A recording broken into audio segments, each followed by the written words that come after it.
ശബരിമലയിലെ സ്വർണ്ണപ്പാളികൾ സംബന്ധിച്ച് വീണ്ടും പരിശോധന നടത്തുന്ന ഹൈക്കോടതിയുടെ നിർദ്ദേശം വന്നിരിക്കുന്നു. അപ്പോൾ നേരത്തെ എത്രത്തോളം സ്വർണ്ണപ്പാളിയിൽ നിന്ന് സ്വർണം എടുത്തു, അല്ലെ എത്രത്തോളം കവർച്ച നടന്നു എന്നത് സംബന്ധിച്ചുള്ള ആശയക്കുഴപ്പമുണ്ടെന്നാണ് വ്യക്തമാകുന്നത്.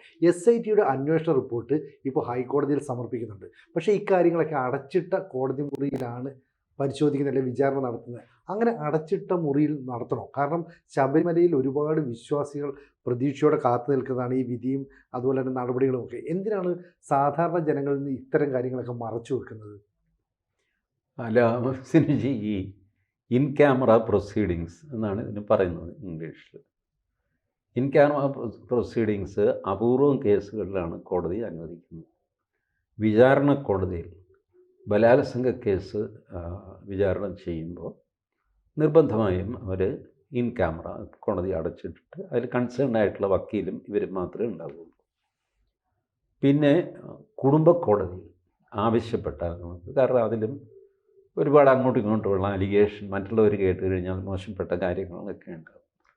അതിന് റിക്വസ്റ്റ് കൊടുത്താൽ അവർ പരിഗണിച്ചിട്ട് സാധാരണഗതിയിൽ ഇൻ ക്യാമറ ചെയ്യില്ല.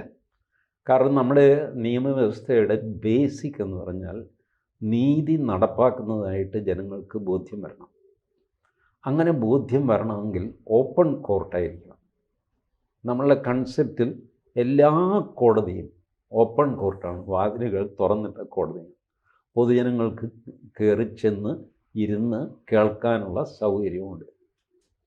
പോകെ പോകെ എന്തായി, ഹൈക്കോടതിയിൽ ഈ കണ്ടപത്രാദി ആൾക്കാരെല്ലാം തള്ളിക്കയറി കഴിഞ്ഞാൽ ഒരു കാര്യവും നടക്കില്ല.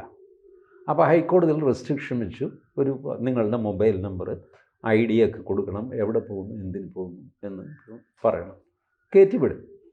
എന്നാലും ഒരു നിയന്ത്രണം വന്നു. അപ്പോൾ ഈ ചുമ്മാ ഒന്ന് കാണാൻ എന്നൊക്കെ പറഞ്ഞ് വരുന്ന ആൾ അവിടെ മൊബൈൽ നമ്പർ കൊടുക്കുകയും ചോദ്യം എടുത്തൊക്കെയാണ് നമുക്ക് പോകണ്ട എന്ന് തീരുമാനിച്ചു. അങ്ങനെ ഒരു റെസ്ട്രിക്ഷൻ.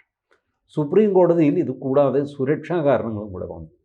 ഭയങ്കര സെൻസിറ്റീവ് ആയിട്ടുള്ള കേസുകളൊക്കെ വന്നു കഴിയുമ്പോൾ ഈ വരുന്ന ആളുകൾ ഇനി സുപ്രീം കോടതിക്ക് ബോംബ് വയ്ക്കുമോ എന്നുള്ള ഒരു സ്ഥിതി.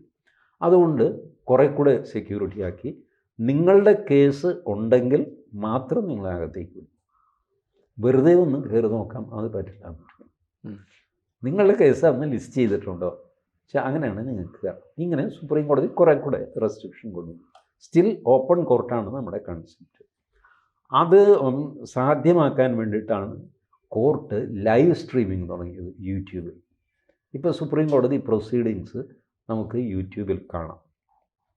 ഏതെങ്കിലും വക്കീലിനോട് ചോദിച്ചാൽ അതിൻ്റെ ലിങ്ക് വാങ്ങുക, അല്ലെങ്കിൽ സുപ്രീം കോടതിയുടെ വെബ്സൈറ്റിൽ തന്നെ ലിങ്ക് ഉണ്ടാകും, അതിൽ കയറി നോക്കുക, ഏത് കോർട്ട് നമ്പറൊക്കെ നോക്കിയിട്ട്. അതിനൊരു സാമർഥ്യം വേണം. നമ്മളൊരു വക്കീലിനോട് ചോദിച്ചു കഴിഞ്ഞാൽ അയാൾ ഒരു തവണ കാണിച്ചു തന്നാൽ പിന്നെ നമുക്ക് അത് ചെയ്യാവുന്നതാണ്.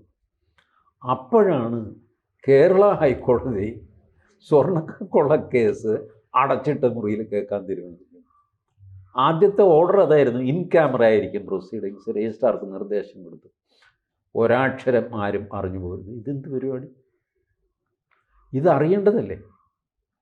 ഇല്ല, രാജാവ് ജയരാഘവൻ തീരുമാനിക്കുന്നു, ആരും ഒന്നും അറിയണ്ട, അടച്ചിടും. ഒന്ന്, SITയുടെ റിപ്പോർട്ട് സീൽഡ് കവറിലാണ് കൊണ്ടുവരുന്നത്. സീൽഡ് കവർ പ്രശാന്തിൻ്റെ ഓർമ്മയുണ്ടോ? Here after we will not entertain the seal cover business എന്ന് പറഞ്ഞ് ചന്ദ്രചൂട് പൊട്ടിത്തെറിച്ചതാണ് സുപ്രീം കോടതിയിൽ. ഒരു സീൽഡ് കവറും വേണ്ട, എല്ലാവരും അറിയട്ടെ. എന്ത് രഹസ്യം? രാജ്യരക്ഷയില്ല, രാജ്യരഹസ്യം എന്താ എന്നൊക്കെ ചോദിച്ച് പൊട്ടിത്തെറിച്ച ആളാണ്. ഇപ്പോഴേ അവിടെയും സീൽഡ് കവർ തുടങ്ങി, ഇവിടെ മൊത്തം സീൽഡ് കവർ, എല്ലാം സീൽഡ് കവറിൽ തരണം. എന്താ ഇത് സീൽഡ് കവറിൽ ഇത്ര വലിയ രഹസ്യം എന്താ? എനിക്ക് മനസ്സിലാകുന്നില്ല. ഹൈക്കോടതിയിലെ പ്രൊസീഡിങ്സ് ഇൻ ക്യാമറ ആവാറില്ല. ഈവൻ ബലാത്സംഗ കേസുകൾ ഹൈക്കോടതിയിൽ എത്തുമ്പോൾ ഇൻ ക്യാമറയല്ല. കാരണം അവിടെ വിചാരണയില്ല, വക്കീലന്മാർ തമ്മിലുള്ള യുദ്ധമാണ് നടക്കുന്നത്. വകുപ്പും ചട്ടവും ഒക്കെ വെച്ചിട്ട് തെളിവ് എടുക്കാൻ പാടില്ലെന്നും എടുക്കാമെന്നും പറഞ്ഞുള്ള യുദ്ധമാണ്. അവിടെ ഇൻ ക്യാമറ ഇല്ല. ഇപ്പോഴും ബലാത്സംഗ കേസോ പോക്സോ കേസോ ഹൈക്കോടതിയിൽ എത്തിക്കഴിഞ്ഞാൽ ഇൻ ക്യാമറ പ്രൊസീഡിങ്സ് ഇല്ല. കീഴ്ക്കോടതിയിലാണ് ഇൻ ക്യാമറ ഉള്ളത്. ഒരു മോഷണ കേസ് ഇൻ ക്യാമറ നടത്തണമെങ്കിൽ I don't know what happen to Kerala high court, with due respect to the judges and everybody. കേരളത്തിലെ വലിയ പ്രബുദ്ധരായ വക്കീലന്മാർ ഒരക്ഷരം മിണ്ടാതെ ഇത് കണ്ടുകൊണ്ടിരിക്കുകയാണ് in camera proceedings. Of a theft case. ഈ ശബരിമലയിലെ കേസ് എന്ന് പറയുന്നത് എന്താണ്? ഒരു മോഷണ കേസാണ് അല്ലേ? മോഷണം, തിരിമറി, മിസ്അപ്രോപ്രിയേഷൻ, തെഫ്റ്റ് അല്ല, മിസ്അപ്രോപ്രിയേഷൻ എന്ന് പറയുന്ന തിരിമറി, ഇതാണ് കേസ്. അത് സ്വർണം ആയിക്കോട്ടെ, വെള്ളി ആയിക്കോട്ടെ, 1500 വർഷം പഴക്കമുള്ളതിന് എന്തും ആയിക്കോട്ടെ, തിരിമറി കേസാണ്. അതിൻ്റെ കൂടെ അഴിമതിയും കൂടെ ചേർത്തു. അങ്ങനെയാണ് ഇത് റാന്നി മജിസ്ട്രേറ്റിൻ്റെ അടുത്തുനിന്ന് കൊല്ലം വിജിലൻസ് കോടതി പോകാനുള്ള കാരണം ഈ corruption, prevention of corruption act കൂടെ ഇട്ടപ്പോഴാണ്. കാരണം ആ ആക്ട് ഇട്ട് കഴിഞ്ഞാൽ പിന്നെ മജിസ്ട്രേറ്റിന് അത് വിചാരണ ചെയ്യാനുള്ള പവറില്ല. കൊല്ലം കോടതിയിലേക്ക് പോയി. ഇതാണ് സാധനം. ഒരു സിമ്പിൾ കറപ്ഷൻ പ്ലസ് മിസ്അപ്രോപ്രിയേഷൻ കേസാണ്. What is confidential in this? ഇതിൽ ഇൻവോൾവ് ചെയ്ത ആൾക്കാർ വലിയ വലിയ ആൾക്കാരാണ്. സോണിയാഗാന്ധിയാണ്, അല്ലെ പിണറായി വിജയനാണ്. ആയിക്കോട്ടെ എന്ന്. ഇവരുടെയൊക്കെ എത്രയോ കേസുകൾ ഹൈക്കോടതിയിൽ വരുന്നു. പിണറായി വിജയൻ എന്ന മുഖ്യമന്ത്രിയെ പേഴ്സണലി ഇംപ്ലിക്കേറ്റ് ചെയ്തുകൊണ്ടുള്ള കേസുകൾ ഹൈക്കോടതിയിലുണ്ട്. അദ്ദേഹത്തിൻ്റെ മകളെ പറ്റിയുള്ള കേസുകൾ കീഴ്ക്കോടതിയിലുണ്ട്, ഹൈക്കോടതിയിലുണ്ട്, ബാംഗ്ലൂർ ഹൈക്കോടതിയിലുണ്ട്, ഡൽഹി ഹൈക്കോടതിയിലുണ്ട്. അവിടെ എല്ലാം പിണറായി വിജയൻ്റെ പേര് വലിച്ചഴിക്കാമെന്ന്. പക്ഷേ അവിടെ ഒന്നും രഹസ്യമില്ല. പിന്നെ ഈ ദേവസ്വം കേസ് വന്നപ്പോൾ മാത്രം രഹസ്യം എന്താ? As if court want to protect summons interest. കോർട്ടിടയ്ക്ക് പൊട്ടിത്തെറിക്കുകയും ചെയ്തു. SITയെ സമ്മർദ്ദത്തിലാക്കുന്നു, സോഷ്യൽ മീഡിയയും മെയിൻ സ്ട്രീം മീഡിയയും. ഇത് ഞാൻ അനുവദിക്കില്ല. ഞാൻ എൻ്റെ തമ്പുരാൻ, SITയെ ആര് സമ്മർദ്ദത്തിലാക്കി? SITയെ വാസ്തവത്തിൽ സമ്മർദ്ദത്തിലാക്കിയത് ഹൈക്കോടതി ജഡ്ജി തന്നെയാണ്, ജസ്റ്റിസ് ബദറുദ്ദീനാണ്. ഇല്ലേ? വിറപ്പിച്ചു SITയെ. ശങ്കരദാസിനെ അറസ്റ്റ് ചെയ്യാത്തത് എന്താ? ശങ്കരദാസിനെ അറസ്റ്റ് ചെയ്ത് കഴിയുമ്പോൾ ശങ്കരദാസിൻ്റെ മെഡിക്കൽ റിപ്പോർട്ട് കൊണ്ടുപോകാം. ഒടുവിൽ പൊളിഞ്ഞോ സംഗതി? ശങ്കരദാസിനെ മെഡിക്കൽ കോളേജിലേക്ക് കൊണ്ടുപോയി. വേണ്ടാത്ത നാടകം കളിക്കരുതെന്ന് പറഞ്ഞത്. നിങ്ങൾക്ക് പ്രായമായി എന്നുള്ളത് എനിക്കും അറിയാം. But drama cannot be accepted. ഇത് പറഞ്ഞ് SITയെ സമ്മർദ്ദത്തിലാക്കി എന്തുകൊണ്ട് അറസ്റ്റ് ചെയ്തില്ല എന്ന് പറഞ്ഞ് അവരെ കൊണ്ട് അറസ്റ്റ് ചെയ്യിച്ചത് ജസ്റ്റിസ് ബദറുദ്ദീനാണ്, സോഷ്യൽ മീഡിയ അല്ല. സോഷ്യൽ മീഡിയ നമ്മളടക്കം ഇത് റിപ്പോർട്ട് ചെയ്തു, ഇതിനെപ്പറ്റി ചർച്ച ചെയ്തു, ഇതിൻ്റെ ഇംപ്ലിക്കേഷൻ ചർച്ച ചെയ്തു എന്നുള്ളതല്ലാതെ SITയെ ആര് സമ്മർദ്ദത്തിലാക്കി? ബട്ട് രാജാ വിജയരാഘവൻ എഴുതിയ ഇൻറ്റർവ്യൂ മോഡലിൽ അദ്ദേഹം പറയുന്നു, media and social media they brought SIT under pressure. എന്ത് പ്രഷർ? ഒന്ന് നിങ്ങൾ അടച്ചിട്ട മുറി, അവിടെ എന്ത് നടക്കുന്നതെന്ന് ദൈവം തമ്പുരാനും പോലും അറിയില്ല, നിങ്ങൾക്ക് മാത്രമേ അറിയാവുള്ളൂ. എന്നിട്ട് പ്രഷർ ചെലുത്തിയതിൻ്റെ കുറ്റം സോഷ്യൽ മീഡിയയ്ക്ക്. ഇതെന്ത് പരിപാടി? അതേസമയം കോർഡിനേറ്റ് ബെഞ്ച് എന്ന് പറഞ്ഞ് ജസ്റ്റിസ് ബദറുദ്ദീൻ അദ്ദേഹം അടിച്ച കസൽ ഡിസംബർ 5, 2025 SITയുടെ പ്രവർത്തനം നിലച്ച ഡേറ്റ് ജസ്റ്റിസ് ബദറുദ്ദീൻ റെക്കോർഡ് ചെയ്തിരിക്കുന്നു. N. വാസുവിന് കൊടുത്ത ജാമ്യം തള്ളിക്കൊണ്ടുള്ള ഉത്തരവ് 5-ാം തീയതി ശേഷം, 5/12/2025 ശേഷം there is stagnation in the SIT work. ഇത് ജസ്റ്റിസ് ബദറുദ്ദീൻ എഴുതിയത്, നമ്മളാരും എഴുതിയതല്ല. നമ്മളിത് പറഞ്ഞു കഴിയുമ്പോൾ നമ്മൾ കുറ്റക്കാരാകും. ജസ്റ്റിസ് ബദറുദ്ദീനാണ് SITയെ സമ്മർദ്ദത്തിലാക്കിയെങ്കിൽ ആക്കിയത്.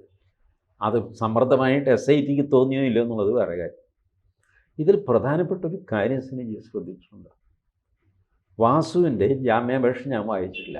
പക്ഷേ ജാമ്യം തള്ളിക്കൊണ്ടുള്ള ജഡ്ജ്മെൻറ്റിൽ വാസുവിൻ്റെ ആർഗ്യുമെൻ്റ് എഴുതിയിട്ടുണ്ട്. അതിൽ വാസു പറയുന്നത് ഇത് ചെമ്പായിരുന്നു. കറക്റ്റ്. സ്വർണ്ണമായിരുന്നു ആര് പറഞ്ഞു? കേസ് നിൽക്കത്തുപോലുമില്ല, അതിനകത്ത് മുഴുവൻ ചെമ്പെന്നാണ് ചെമ്പായിരുന്നു എന്ന്. അപ്പോൾ ജസ്റ്റിസ് ബദറുദ്ദീൻ ഇവരോട് SITയോട് ചോദിക്കുന്നു, എടോ ചെമ്പാണെന്നുള്ളതിൻ്റെ തെളിവുണ്ടോ? തെളിവൊന്നും അങ്ങനെ ഇല്ല സാർ. അഡ്മിനിസ്ട്രേറ്റീവ് ഓഫീസർ എക്സിക്യൂട്ടീവ് ഓഫീസർക്ക് അയച്ച ഒരു കത്തുണ്ട്. അയാൾക്ക് കത്തയച്ചു കഴിഞ്ഞാൽ ഈ സാധനം സ്വർണ്ണമാണ്. ഞാൻ സിനിജിയോട് പറയുകയാണ്, സിനിജി 25 കിലോ സ്വർണം ശബരിമലയിലുണ്ടെന്ന് പറഞ്ഞാൽ അവർ കത്തയച്ചു കഴിഞ്ഞാൽ ശബരിമലയിൽ സ്വർണം വരുമോ? ഇല്ല. പിന്നെ 5 സാക്ഷികളെ ഹാജരാക്കി. അവരുടെ സാക്ഷികളല്ല.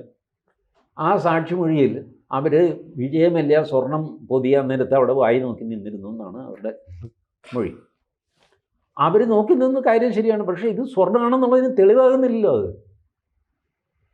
ഞാൻ തെങ്ങ് കയറി നിർത്തി ഞാൻ നിന്നു, തേങ്ങയാണ് താഴെ വീണതെന്ന് എനിക്കിങ്ങനെ പേടാണെങ്കിലോ?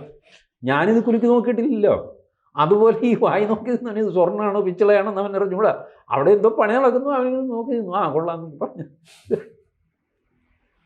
ഇതാണ് സാധനം. ഇത് വളരെ വീക്ക് ഒരു സംഗതിയാണ്. ബട്ട് സ്റ്റിൽ അദ്ദേഹം വാസുവിന് ജാമ്യം നിഷേധിച്ചു. ഇനിയിപ്പോൾ കുറ്റപത്രം കൊടുക്കുന്നില്ല, അതുകൊണ്ട് വാസുവും പുറത്തിറങ്ങും. പക്ഷെ അങ്ങനെയാണ് ഇവരുടെയൊക്കെ വക്കീൽ നാളെ ട്രയലിൻ്റെ സമയത്ത് വാദിക്കാൻ പോകുന്നത് ഇത് ചെമ്പായിരുന്നു, വിജയമല്യ സ്വർണം പൂശി എന്ന് ആര് പറഞ്ഞു? വിജയമല്യ പറഞ്ഞു. വിജയമല്യ ലണ്ടനിലോ? വിജയമല്യ സ്വർണം പൂശി എന്ന് വിജയമല്യ കത്ത് തന്നാൽ മതിയോ? അത് സ്വർണ്ണമാകുമോ?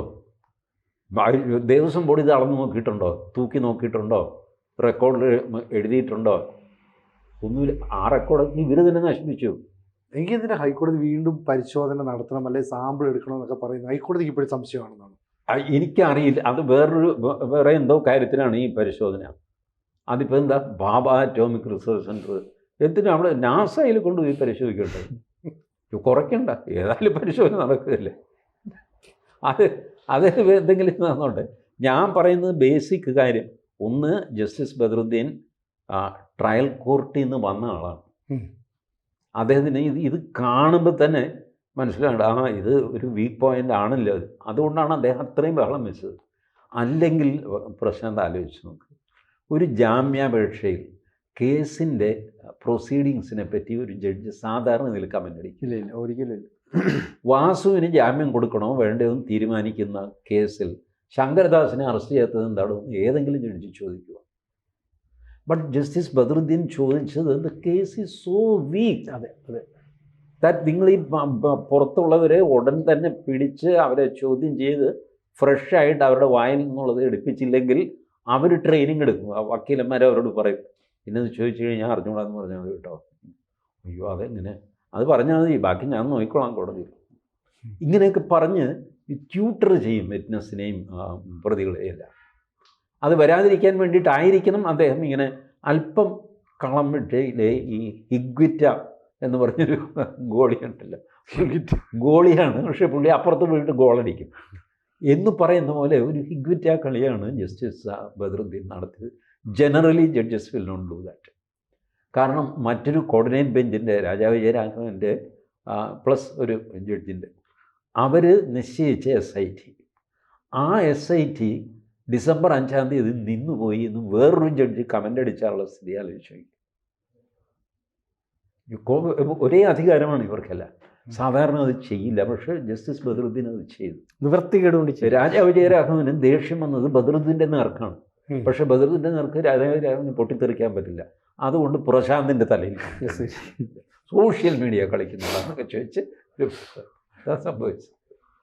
ചുരുക്കം പറഞ്ഞാൽ ഇപ്പോഴും ഈ സംശയത്തിൻ്റെ ആനുകൂല്യം ഇവിടെ നിൽക്കുന്നതുകൊണ്ട് ആരൊക്കെ പെടും, ആരൊക്കെ പുറത്തു വരും എന്നുള്ള കാര്യത്തിൽ ഇപ്പോഴും ഒരു വ്യക്തത ഇല്ലല്ലോ. ഇല്ല, ഇതിനകത്ത് TG പറയുമ്പോൾ അതിൻ്റെ ഗൗരവം മനസ്സിലാകും. കോടതി അടച്ചിട്ട് എന്തിനാന്ന് ചോദിച്ചാൽ നമുക്കൊന്നും അറിയുന്നില്ല ആര് എന്തൊക്കെയോ അതിനകത്ത് ഒരു കാര്യം വരുന്നു. പക്ഷേ ഇതിനകത്ത് നമ്മൾ നേരത്തെ ഇദ്ദേഹം പറഞ്ഞ കാര്യം നമ്മളും ചർച്ച ചെയ്താ, ഒരു കേസ് എങ്ങനെ തോക്കും എന്നുള്ള കാര്യം ഈ പറയുന്ന വാസുവിൻ്റെ ജാമ്യാപേക്ഷയിൽ മാത്രമുണ്ട്. ആ കേസ് നിൽക്കത്തില്ലെന്നുള്ള കാര്യം വാസു പറയുന്നത്, എനിക്ക് അതോറിറ്റി ഉണ്ട്, ഞാൻ കമ്മീഷനായിട്ടിരുന്നിട്ടുള്ളതല്ല, എനിക്കതിന് ബോധ്യപ്പെട്ട് എഴുതാൻ അതോറിറ്റി ഉണ്ട്, ഞാൻ എഴുതി, ഞാനെങ്ങും കണ്ടിട്ടില്ല, ഒരു റെക്കോർഡിലും സ്വർണ്ണമാണെന്ന് ഞാൻ കണ്ടിട്ടില്ല, അത് തന്നെ കേസ് തോക്കുക. കേസ് തോക്കുക. പിന്നെ ഇപ്പം ഇപ്പം കോടതി നമ്മളിപ്പോൾ കണ്ടുകൊണ്ടിരിക്കുന്നു പറഞ്ഞാൽ കുറ്റപത്രം താമസിച്ച് മതി. എന്താ വെച്ചാൽ ഒന്നും കിട്ടിയിട്ടില്ല.